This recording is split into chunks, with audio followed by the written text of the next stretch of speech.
Hello everyone. एक SSC में हो सकता है आपको एक प्रश्न मिल जाए सीजीएल में आरबीआई से संबंधित।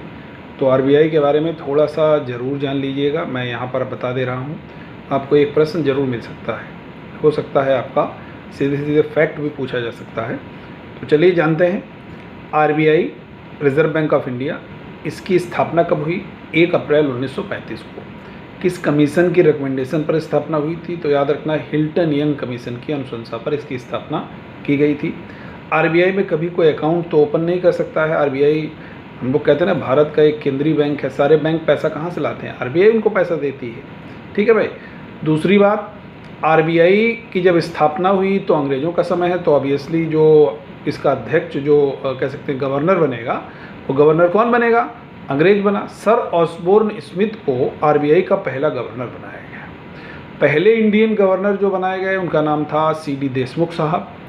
और आरबीआई को जो इनिशियल हेडक्वार्टर था वो कलकत्ता था। उसका कारण भी एक है कि हम लोग जानते हैं अंग्रेज़ों ने जो बंगाल को एक केंद्र मान करके पूरे भारत के ऊपर शासन करने की कोशिश की थी, और कलकत्ता इसका इनिशियल हेडक्वार्टर था। 1937 में इसका हेडक्वार्टर जो था आरबीआई का, वो मुंबई में शिफ्ट हो गया था। ये आप लोगों को याद रखना है। आरबीआई के अगर पूछे जाएंगे सबसे अधिक समय तक गवर्नर कौन रहे हैं, तो याद रखना है बेनेगल रामा राव साहब।